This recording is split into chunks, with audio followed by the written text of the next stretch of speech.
जोहार गी सनाम गते को तेहन आर मिदटे नवा ब्लॉग रे सनाम को सगुन दाराम आसोई नपाय गे मेना पेया और आले हो नपाय गे मेना का लेया। तो गते को पे नेलेया ओड़ाग ताले नोंका और ओना को नवा बेड बैसे हुई कना और नते पे नेले कना बिट्टू सनाय बानी पैकेट बैसे तेलिया उनका आका हुआ। तो ओड़ बनाव दो एखोनो ओड़ाग कमप्लीट आवरी हुआ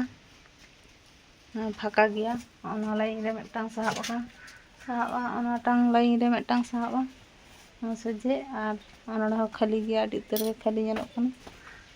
तो पेरेज दाड़े आलिं से बांग चेष्टा दालिं पेरेज और नते राबांग को चाबाग कना।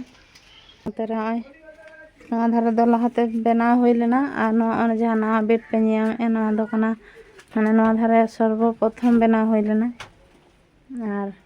ओना पैकेट को दो नवा कना नवा मारे पैकेट कना नवा दो माने ओता बैसव कते नुना गान हुई कना। नवा धारे माने पूरा बारिया लाइन रेना पैकेट कना नोंकाना बारिया लाइन नोंकाना बारिया लाइन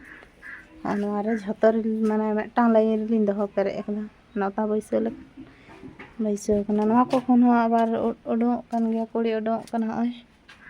नेलोग कना और नंदे दो पारम जायगा मेना नोंका और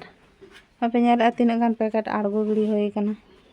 नष्टो कना नवा को झतो नष्टो कना उना राबांग रे भर राबांग रे बनाव हुईना तबु रे नष्टो कना ओना जहां पे नेले नवा चेतान से दो हय पोड़ कना और नते दो बांग पोड़ कना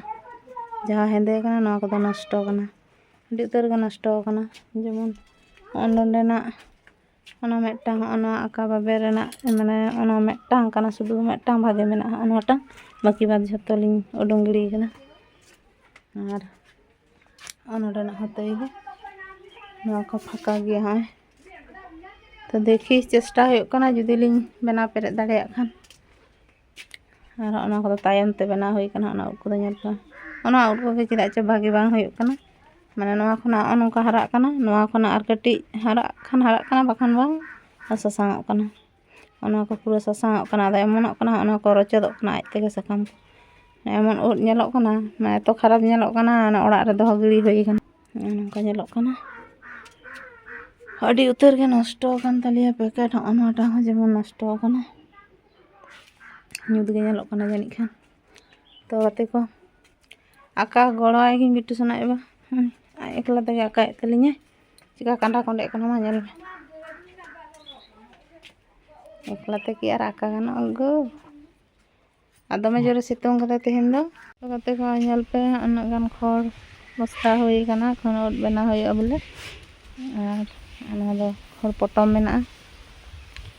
तिरपल गे खड़ पटम मेना अंते रे नेल तली बिट्टू सनाय बा खड़ा बैसाव कनाय। तो आरो बेसी सितुंग दिन हिजुग कना तो अंडे खड़ एम तालिंग कना और इन दो खड़िंग गेमेर अगुआय कना अंडे खना जहां मारे खड़ ताहे कना खड़ पाड़ोय ताहे कना तो अंडे गे ओना मारे खड़ मेना तो ओना गे अगु हुई लेन गे और तीना टालिंग एसेद दाड़ेया कना। तो गते को हय पे नेलेया नते रे नेला तीन पे बिट्टू सना और नितो दो बजाग कना तो 8:30 बजाग कना। तो कटी चुलुंग पढ़ाएनते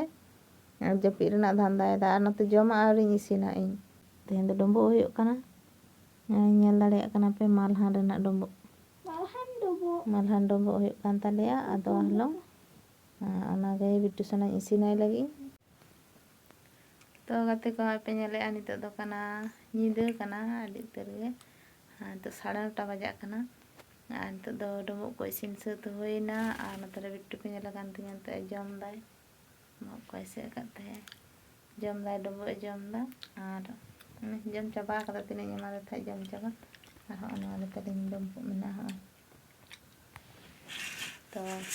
जपीदे ताहे अड़ी देरी कदा इसिनते बिट्टू जपीद ले जपीद खनिं बेरेद केदेया बेरेद कतिं जम चय कना और इन दो अरिं जमा तो एटाय बाइन तांगी लेगे हेज चनिया तारपर जम कते जपी हेया। तो गते को तेहना वीडियो दो नोंका गे ताहे कना वीडियो यदि पे कुसिया खान लाइक पे शेयर पे कमेंट पे और चैनल रे पे नवा गे खान चैनल सब्सक्राइब का पे तो ñापाम हुआ परेर वीडियो रे टाटा बाय बाय।